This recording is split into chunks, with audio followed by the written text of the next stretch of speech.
Hi, Danny. Hi, babe. Hi. Thank you so much for chatting to me when you're literally about to pop any minute now. You're literally going to have a baby. I've been wanting to speak about this for so long, and you are the perfect person to speak to because you're so transparent about what you've been through, and you share so eloquently things that people find so hard to speak about, like grief, for instance. And lately, I have been experiencing a lot of grief personally in my life, or just watching people who are experiencing a lot of loss and grief, and it's been difficult. Like It's it's been hard. hard, especially this last few years. Like it's just been like an excessive amount of grief. Yeah, I think so many people are just going through like loss after loss after loss, and it doesn't even mean have to be losing people or loved ones. Like people have lost jobs and businesses, money, and like Exactly.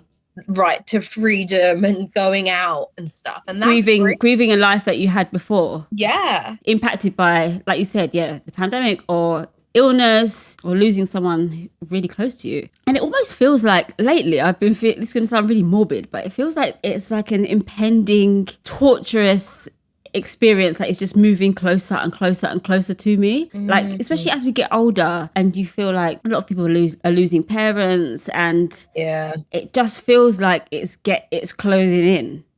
And if I think about it too hard, like I can just like freeze and almost like lose my breath because it's just too much. It's too much. But then I think of someone like you who has dealt with an unimaginable level of grief in such a short period of time, and it just well, first of all, it brings hope because you're moving on, and it's so inspiring to see. But at the same time, it just makes it a lot more real. And it brings to light that it is actually something to speak about because it's something that we're all going to experience at some point in our life. So I wanted to speak to you about grief and how you've been coping, because I know that it's something that will help a lot of people, and you share your life, a lot of your life anyway, but it's still not something that's easy to do. It's really, really difficult. So I commend you, and I also understand that it's not easy. So thank you. Thank you. And thank you for saying that. But it's hard because I think, and this is not to poo-poo your commending me, I absolutely appreciate you doing so. But sometimes I feel like a bit of a fraud because I think part of my self-protection is to share and to talk about it. And my therapist definitely has alluded to this idea that if I'm sharing, then I'm not actually kind of going through the motions of feeling. It's like a bit of a barrier.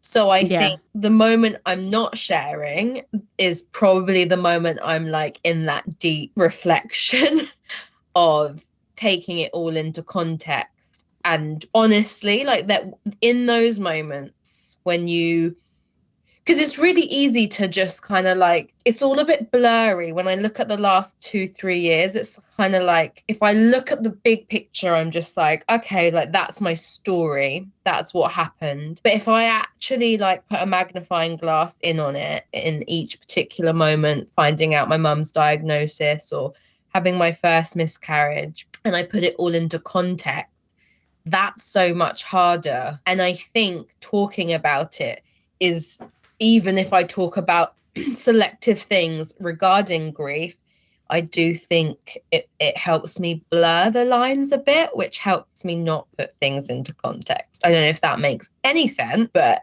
that makes complete sense. That makes complete sense to me. But I think one thing that you're missing is that you are actually, whether it's to protect yourself and put up a shield or not, you are helping a lot of people because a lot of people can't articulate what you say because it's just too much. Can you give just an overview of your journey through grief over the past few years? Yeah, in Feb 2019, my mum was diagnosed with incurable, inoperable stage 4 lung cancer, and I'd just gotten married in the December and was in sort of that like post-marriage bubble of just like, we were just going through like pictures and stuff like that. And my mum had said that she was having some checkups because she'd had a cough. And she was having an x-ray. I mean, like not once did I think at all that it would be serious. Yeah. And she played it down a lot. She was like, I'm 55, 56. Like, that's what they do checks. And so when the news came out, it blew me away because and in all honesty, like, I had just been off the back of a pretty whirlwindy, the best time of my life last few years. Like, work had been great, finances, career had been great, my relationship, like planning a wedding. It was like, yeah, the best years of my life. And even that, like, just the contrast of like the news that was the heaviest news I've ever had. So I mean, I'm quite reactive. So it's not that I completely shut down my feelings then and there. Like, I was in a hole. And that was Feb 19. And then we had like a prognosis meeting a couple weeks later, and they didn't want to say like how long, really, even though you're there in a prognosis meeting. But it was like it could be 3 months, it could be 5 years kind of chat. Average was 2. And my therapist would tell you that I definitely did not comprehend that I went in kind of not accepting that she was going to actually die. I definitely thought miracles could happen. We are both quite spiritual people. We had faith in things not always going completely how the medical team might tell you it might go, and we believe in the power of, I suppose, positive thinking. On a broad spectrum. So we were all a bit like, all right, let's face this. Let's not be really negative about it. Let's take each day as it comes. And a couple months after that, I found out I was pregnant, and I was at my mum's, and it was amazing because I was like, oh my God, great. Like, my mum will be here pretty much like to see me and Jay have our first child. Yeah. And something to give her a bit of hope as well. Exactly. Something to like look forward to stay alive for. And then a month after that, so that was like the March, and then in the April, me and Jay found out that we were having our first miscarriage. So that was like the start of early 2019 was the start of a lot of grief. Yeah. I don't know whether because of my mum there was other stuff to think about. Like, the loss I didn't feel the loss that deeply from the miscarriage. I was quite like, okay, well, this happens to 1 in 4 people. I was quite pragmatic about it. I was gutted that baby wouldn't obviously meet my mum. Would we get pregnant again? And then I did, and I got pregnant again the April 2020. My mum had passed away in January 2020. And then we lost that baby. So that was more grief. And then we were going through the global pandemic, which is just full of grief. And then we got pregnant again in September 2020, and we had our third miscarriage in October 2020. So it was a lot. It's been a lot. And meanwhile, you're still trying to live your life. You're losing your mum in the process. Then she passes away, and another miscarriage. Like, all of that. Trying to manage and balance all of that at the same time. As a friend watching you deal with it, I would say it was just difficult to even know what to say. Like, what do you even say? At some point, it's like, how many times can I say that I'm sorry about what you're going through? Because that doesn't cut it. It's horrendous.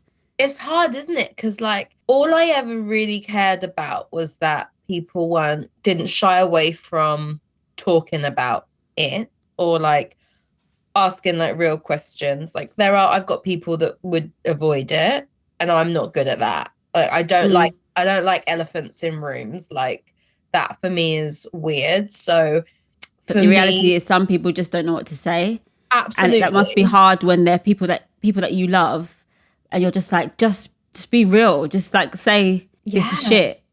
Or just ask me something real. Like, I remember feeling like I just wanted people to ask about my mum, like to talk about my mum, not that like weird better not mention it. Because, guys, just so you know, this is on my mind 24/7 every single day. Like, it's not like there's not a moment that goes by that I wasn't going, my mum's got cancer, my mum's dying, like, and then my mum's dead. So it's really hard. Like, for me, like, I don't want to give people advice, because as well, like, I'm different. Some people don't want to talk about it.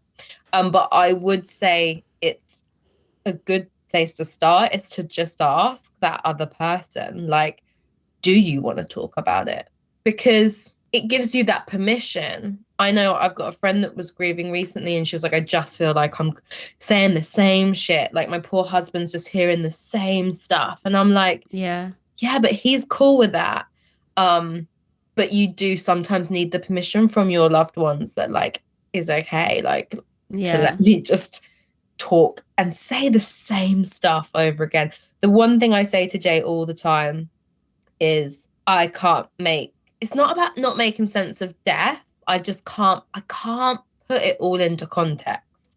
And I cannot, like, puzzle together the fact that, like, we were, like, living our lives, having this, like, great time, and I thought that I'd grow old with my mum. Like, I had no doubt that we would, like, my nan's 85 or something, like, doesn't lead the healthiest life. She's still here. So, like, the idea that my mum would get terminal cancer, like, that. Like, that's a story you hear about someone else going through. Yeah. Like, you know, like those stories on those, like, cancer adverts that you just can't watch. It's not something that happens to you, which you can't fathom that it will be you. Naive. But I think also because anyone who knows you knows how close you and the bond that you have is, and knows that it's always been you and your mum.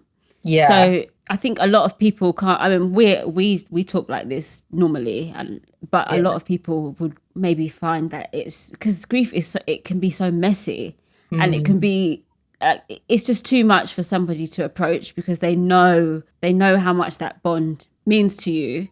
And also they imagine. I'm thinking, if that was me, I don't know how I would function. I don't know how I'd be functioning now. So it's almost just too hard to even face. Did you find that you kind of, it changed your relationships sometimes? Like, if somebody didn't react in the way that you wanted them to, did it make you resent them a bit, or what did it do to your relationships? Yeah, it's hard. And part of me looks back and thinks, is that necessarily fair that it did change some of my relationships?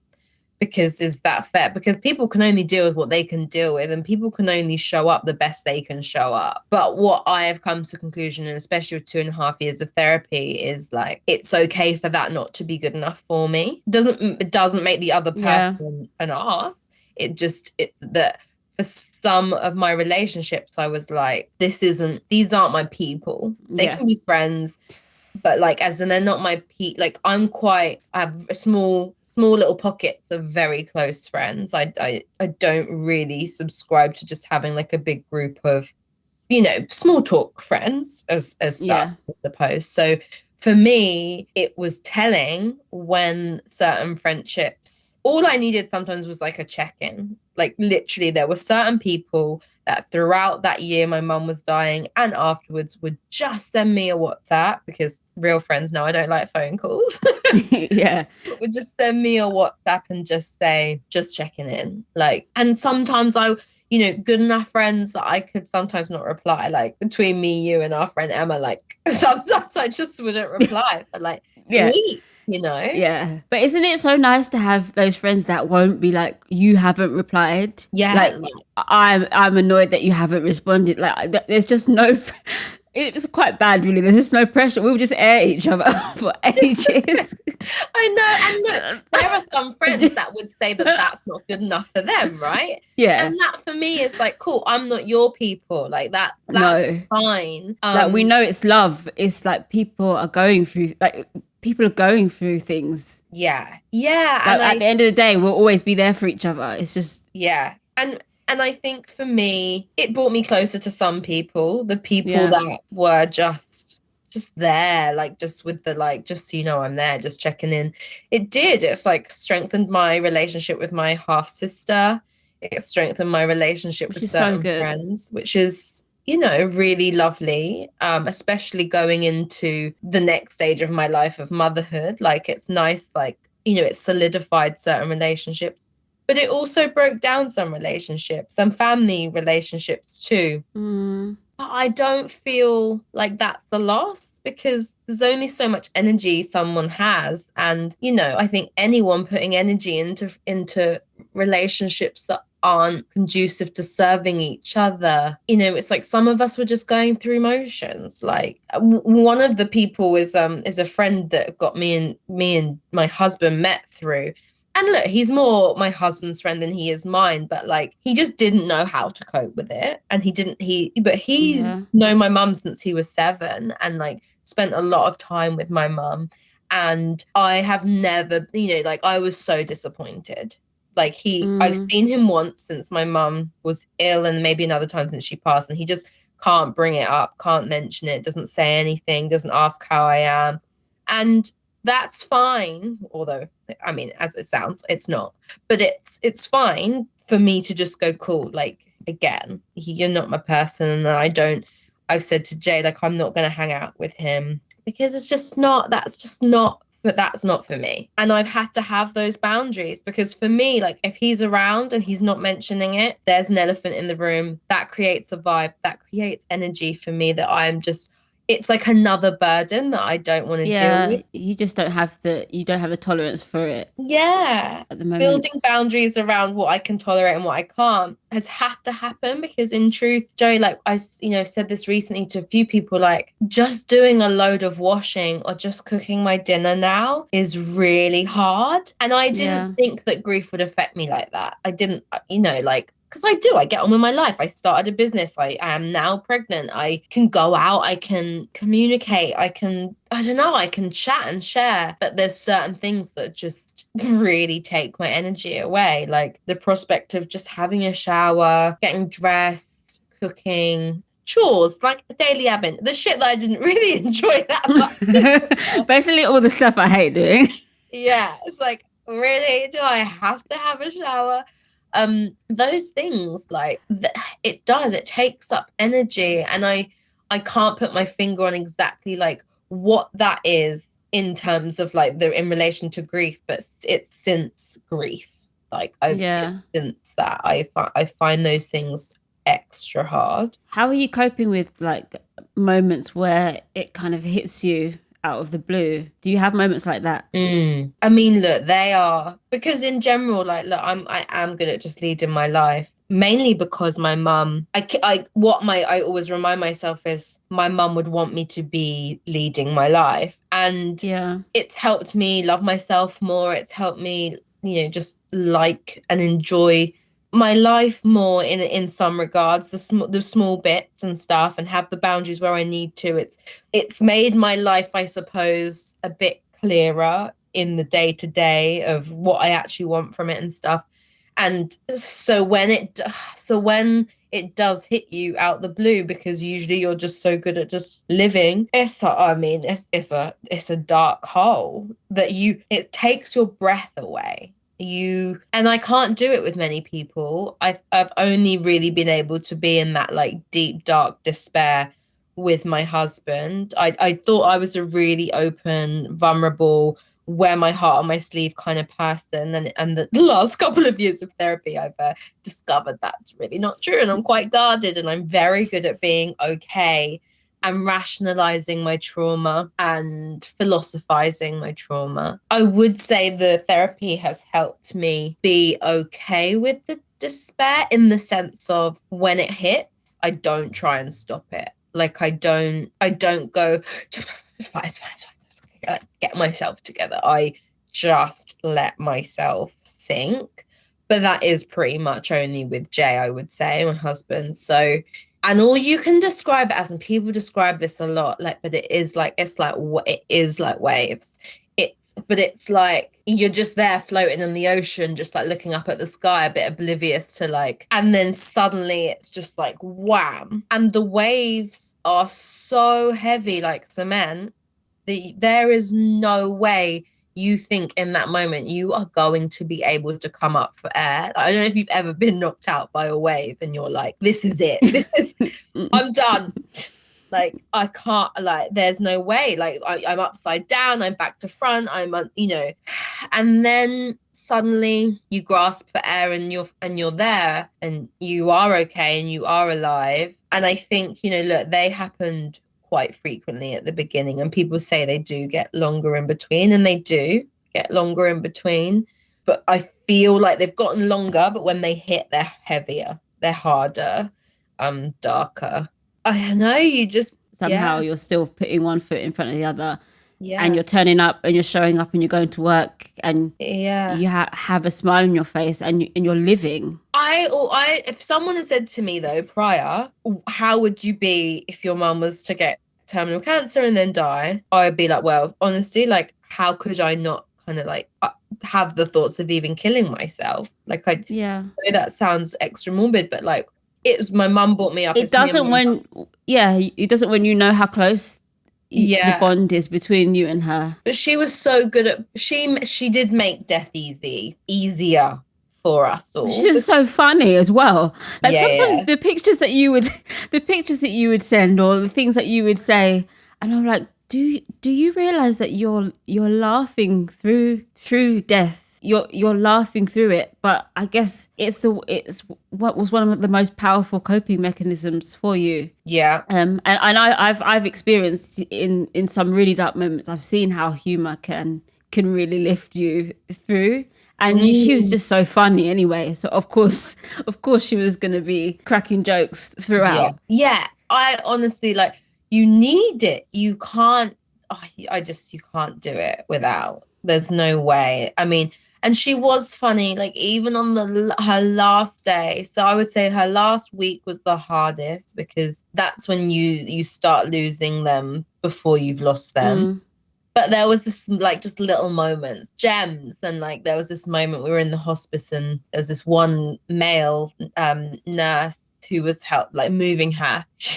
I can't believe this isn't even really that funny, but she, like, got really stern and was like, do not touch me like that. Do not move me like that, Jay. Like, thinking it was my husband. Oh. And then like looks at him and is like, oh, you're not bloody Jay. And then, like, we would just have this little laughter. I could just imagine her. That was her last day. But like, she just had this way with words. Like, we'd had this lovely day about a week before she passed, and we were in the garden and there was a robin, and she did this little speech. She was like, oh guys, I've been pain-free today, and I just want to say, like, I love you all, like, thank you, like, the family's here, I really appreciate it, it's been such a joy to not be in pain.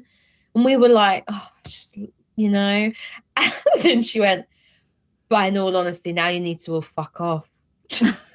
I need to sleep. And just like, you can't. And there'd be moments where I'd be so angry at cancer. I tried really hard not to be, and because of her philosophies, but there'd be moments and she'd be like, what? There's no point being angry at cancer. Like, it's not personal. Like, it didn't choose me personally. This shit happens. Like, so she made death easier. I definitely think she was doing some self-protection and coping as well. But I do also truly believe, and I said this today to someone, she found life hard. She found herself, like, living with herself, harder than a lot of people. She suffered from depression and just low self-esteem. I actually went through a lot of symptoms of female ADHD, and think that potentially she actually had that undiagnosed. Oh, really? Yeah, like, it was like every single symptom. But it's really hard to diagnose on women and older women as well, and especially in her time. So she got fobbed off a lot at the doctors and stuff, but she ended up her last 15 years being on antidepressants. She just found life hard. Like, so I would say I quite enjoy life, and I find nowadays loving myself easier, I suppose, whereas my mum just struggled. So I remember us having this chat when she was diagnosed, and she said, look, like, let's say I've got a year, 2 years, if the option is another 55 years but fucking hating myself and not being able to like she was so amazing and creative, and she really wanted to like be like a women's workshop leader, I would say would have been her thing. But she was scared and insecure, and so never like pushed for it. And she ended up being a registrar doing births, deaths, and marriages. And actually, that was such a great job for her, and she loved that. But she wanted more. She wanted to do more, and she let the fear stop her. And she was like, I can't do another 55 years hating myself. So, you know, if I have another year or two, but I can love myself in that last 2 years, like I would rather that. It's not I'm not saying it to just like make out she had that really great last year. Like she truly did let go of a lot of demons and found love for herself, and like whatever, she carried a lot of shame her whole life that I think got dropped when she was diagnosed. And for me, I would rather her have that year of no shame than another 55 of all this shame and guilt that she carried for not being a good enough mum, good enough wife, good enough friend, which was a lot of what she carried. And that does make it easier for me. Yeah. It does. Like how, in a way, I hate saying lucky, but how lucky you were to see that, to experience that as you got to say goodbye. Like honestly, like truly, I was saying to, I've got birth doulas who are like your emotional support when you have a baby, and we were just sitting and chatting. And for me, like there's obviously there's so many like parallels of like birth and death and stuff. And I got to be with my mum when she took her, or breathed out her last breath, not took her last breath. I always find that a weird concept. Breathed out her last breath. And I don't know, it sounds weird, but like magical is probably the wrong word, and I guess I don't know what word to use, but it's just like it's otherworldly. Like it's otherworldly because was it scary? Like not at all. Like I would just imagine that being such a frightening. You'd imagine it to be just a frightening moment. No, like the lead up is kind of scary. I mean, and I do think you're a bit numb, because I think we knew. That day we didn't realize it was the last day. Like I was me just chilling on my laptop. I was doing work. I remember I was fucking doing work. And her friend came to see her, and we like had said to people like it's imminent, but we didn't know it was the last day. We'd spoken to the doctor and stuff, but there was a sudden moment where it just turned. I remember calling my husband. I was like, you need to get here. And look, like I can't lie, like watching someone, and I find this is the hardest bit for me, the context of the deterioration, watching someone, I suppose, their body shut down and their soul, like their personality, like slowly seep away like that. I remember the week before just feeling, I was so angry at her. Around the week before, she seemed really offy with me. I remember being like, because I think she was scared at this point. I think she was, and I think also she needed to go, but she was hanging on for me. So there was, I think, some sort of resentment of this, like, I need to go, but my daughter needs me and I don't know what to do. So there was this moment in the week lead up where I just felt so rejected. I remember saying to my therapist, I feel dumped. That's all I could describe it as. It was like when a boyfriend dumps you, like it was pure rejection. So that was hard. That was the hardest bit. And I think you get to a point where when they say now's the time, there is a weird relief because you've already lost them. So you're holding on to this person that you don't really have, or you have moments of like literal moments. And so that night it was hard, and people make noises I didn't expect, I suppose. But in the actual moment then, when we got to the actual time that so I was surprised, because for me, when someone says they take their last breath, for me, I had never put it into context. I assumed that they breathed in. Like, obviously that's not true. So when she did let go of her last breath, it took me by surprise, because I was like, what was that? Like, what? And I couldn't figure it out. And then I realized. Well, no one tells you what it's, no one speaks about that. No, but I guess like your lungs breathe out.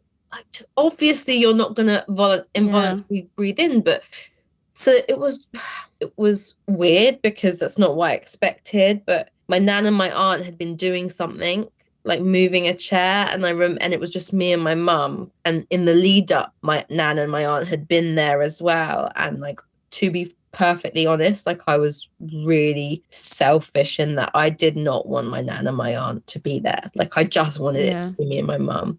So when that happened and it was just me and my mum and they were busy doing something, I was really glad. And I just was, I was just literally next to her.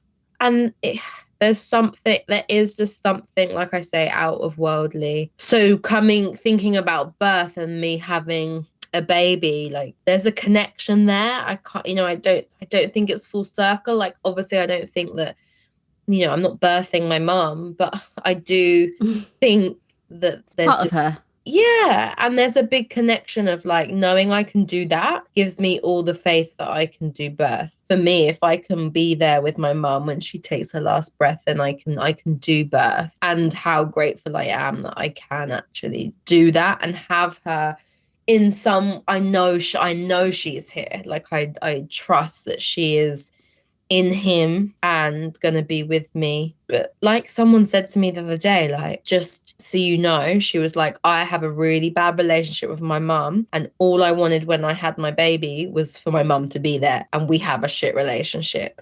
So like, I don't want it to take you by surprise. And I haven't really comprehended it that much because I'm probably avoiding thinking about it. But yeah, that's gonna be hard, I think, in the next few weeks. It's like grief or manifests in different ways at each stage of your life, right? It's like another thing I'm going to have to come to grips with. It's not like it happens and it's done now. I understand I've lost my person. It's like, no, now I have to deal with this specific situation without my person. Oh God, yeah. Like, there's always something new. Like, there's always like deal like going to a scam without your mum for the first time, or I don't know. Like, there's just loads of firsts. And grief it doesn't stop. It's not like, oh, there's a beginning, middle and an end, and then you've grieved, like, well done, tick that off your checklist. It's like, I will always grieve my mum. It will change, it will be different.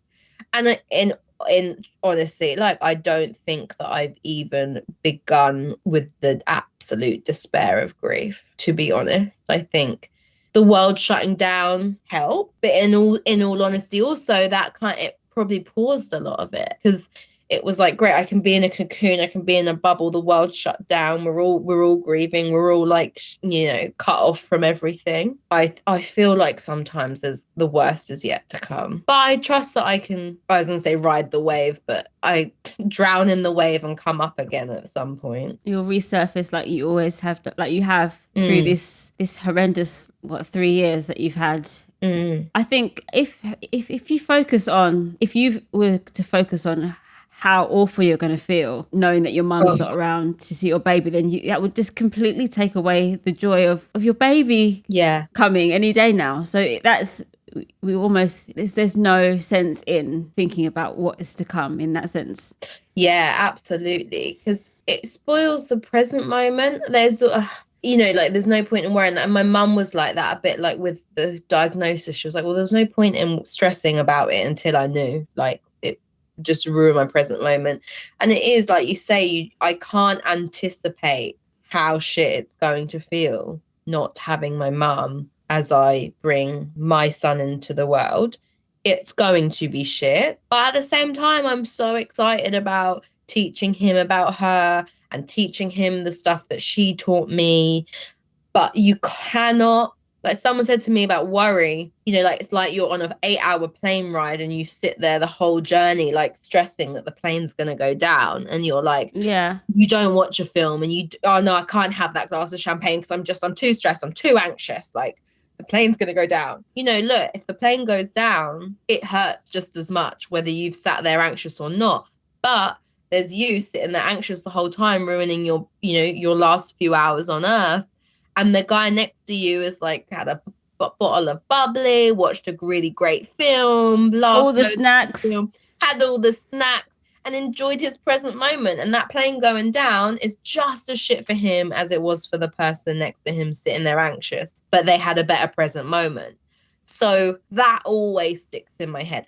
God, not, by the way, I'm not Eckhart Tolle or Oprah. Like, I still worry, and I still, I still have those moments, a lot of anxiety, like so much. But one thing I think I've learned is, yes, worry is a bit of a waste of time in general, but I've also learned that it's okay to feel things. And I think a lot of the time, severe anxiety is actually the resisting of the anxiety rather than just being like, okay, I'm anxious today, and like not being like, I shouldn't be, or I'm really feeling the grief today and I shouldn't be. Like, that causes more stress. So a lot of the time now, if I'm sad or angry, which is two emotions I'm not great at doing, like sadness is probably the one I'm worst at doing, I try my hardest to just be sad, like allow myself the sadness without the like, I shouldn't be sad, resist it, like avoid it, do stuff to like distract myself. I try and just let myself, because that actually brings me back to the present moment more so than resisting it, I suppose. The acceptance of it. That reminds me of someone. I was chatting to one of my close friends who lost a parent recently. And I was just talking to him about messaging. I didn't want to message him and be like, my thoughts and prayers are with you, because I just couldn't bring myself to say that, because I just knew that that's just something that you say, even though it's true, my thoughts and prayers are with you. Yeah. I just couldn't type those words. So I don't even know what I said to him, but I just was just like, hey, I'm here kind of thing. Yeah. And he mentioned that something that he was just relieved that I was just talking openly and like just bringing it up, as you said. And he said that one thing that really gets to him is when people say be strong, because I don't know, that's just a trigger for him. Like, he's like, what do you mean be strong? Yeah. Obviously we don't know what to say. People aren't just saying that because they're not just saying don't be weak, but sometimes it's just something to say, isn't it? Just be strong. But he was like, he didn't appreciate that at all, because he's really like, interesting. Yeah. And actually, do you get what I mean? I resonate with that, because in a way it's like I've kind of got the whatever looks like strength down. Like, people throughout the last 3 years, people have said several times, you're so strong. And I'm like, do you know, it's stronger for me to be weak, and I'm not good at being weak. As in, if I say weak, I mean vulnerable, and I don't mean weak negatively at all. I just mean, for me, when people say that, like, oh, you're strong, I'm like, as in, I'm armored, guys. Like, I've got armor on, so shit can't get in, shit can't get out, and that's not a positive. So actually, like, I need to de-armor, I need to stand in front of you actually naked, like, and that's strength really at my most vulnerableness. But like, so like, there's that strength thing and be strong, like, it's like, really what you probably mean is armor up, and actually I need to de-armor. And I think that's a hard one, because I do understand what he means. Like, what the fuck do you mean? And like, I don't want to be strong. To be honest, being strong in the last 3 years holds me back and stops me from transitioning into a next stage, because it just pauses you, because you're just like there in your freaking armor, like with a shield. Like, that's not helpful. That's not helpful to me, you know? So for me, like, being strong, that's why I say about my self-protection and my sharing, like, for me, being strong sometimes is saying nothing. Sometimes it's actually not sharing. Sometimes it's just lying there next to Jay and letting myself cry. So really, like, being strong for me is actually, opening myself up. That's scary, you know? Well, I'm glad that you've got such a wonderful partner to navigate through this with. As much as that, I mean, I can imagine that's also been very challenging, because there's only so much he can do. It's been hard. It's just learning how to be there for you. is a whole nother journey in itself. Learning how to be there for me when actually, like, I haven't been taught very well about how to express what I need. So, like, because I've been so good at being okay and I can rationalize this trauma, as I said, to then he's with someone he's so used to being okay, you know, and being like, it's all good, you know, like the shit happens, right? To then me being in the waves. And you know what? He's so good at being in the waves with me. And like, you know, his hand will be the first, I suppose, that that pulls me out, I suppose. But I also think it's been hard for him. How can you, when someone suddenly is so vulnerable when they haven't been before, that's a whole new me. That's a whole new version of myself that he has had to get to know and get used to. And I attack rather than know, because I don't know how to express what I want. So I'll attack. So I'll be like, why aren't you da-da-da-da-da? Because I don't know how to voice. I actually just need a hug. Because I don't even realize I just need a hug. I'm actually like, no, I don't need a hug. But then I attack because he's not giving me something I need. And he's like, I don't know what you want from me. Yeah. So it's like a whole new responsibility for him to take on. Oh, bigger than I think we ever anticipated. Like, you know, you do all the vows and you say all those things and you mean them, but I think you don't realize it's really gonna be you in the fucking shit pile having to really like pull someone out. So he's on one hand he's been amazing, but on the other hand it's been a struggle. And it's probably the most strained our relationship has been over the last 2 years. And he was really good friends with my mum. Like, they got on so well. Yeah. I would have said that, you know, I could just leave them. I could leave them to just hang out and have a curry, and I'd pop off and then come back and they'd have had a right old laugh. And so he was grieving, and he hasn't really had time to grieve in the way he probably needed to grieve, because he had to your grief trumps his grief in this situation. He can't be. How can you be there for him? Yeah. And I think that's hard for someone. I think it's hard to, and he's not said this in so many words, but we've had this sort of discussion where he's like, look, like, I can't remember the language he used, but it's a bit like, he's like, you always have not one up, like, but he's like, you always win. And he doesn't mean win.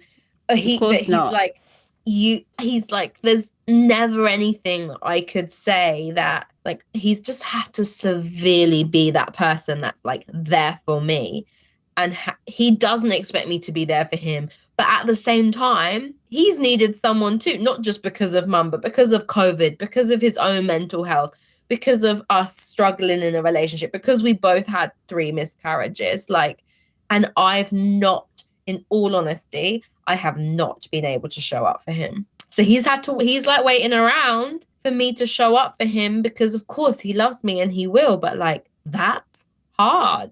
That's hard on a relationship.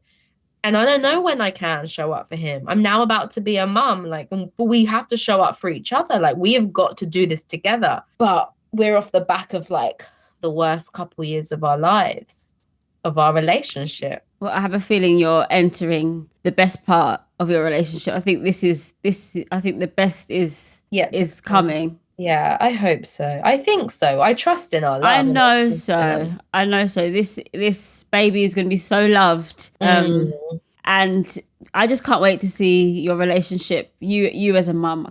I cannot wait to see you as a mum. And you're right, your mum is going to be with you every step of the way. Definitely. There's no doubt about it. Like, whoever she made me, you know, is going to seep into my son. And the shit me and Jay have learned about grief and each other and relationships, like, as much as it's been the hardest 2-3 years of our relationship, it has made us stronger in some ways, which will make us better, stronger, more vulnerable, which will make us better parents. 100%. Absolutely. I truly believe we will be better parents because of the journey we've been on with grief.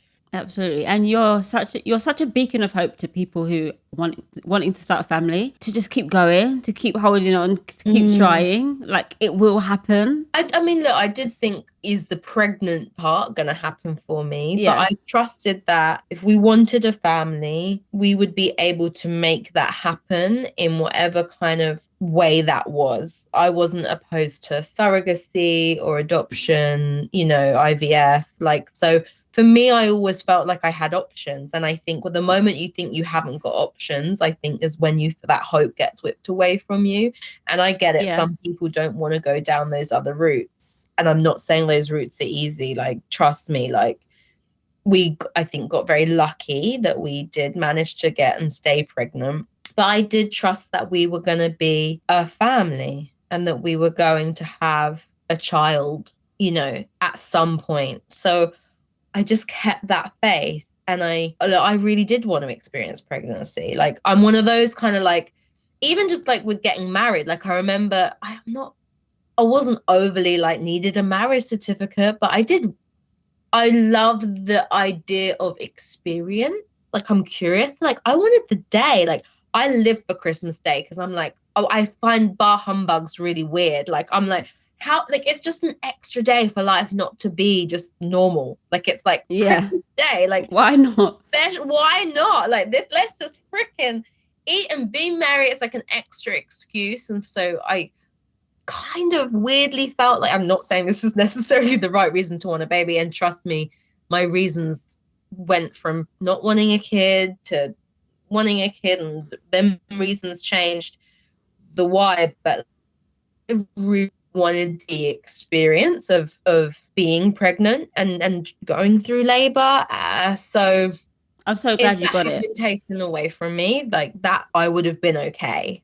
Because really the end result was to have a family and to know what that love felt like. But I do feel very, very grateful that we have been able to have this journey for the last 39 weeks and 6 days. Danni, thank you so much I just want to say thank you for sharing, being so brave and bold enough to share your experiences, because you are speaking to so many people, whether some people might find it too much. I mean, we're being British, anything is just too much, isn't it, for people?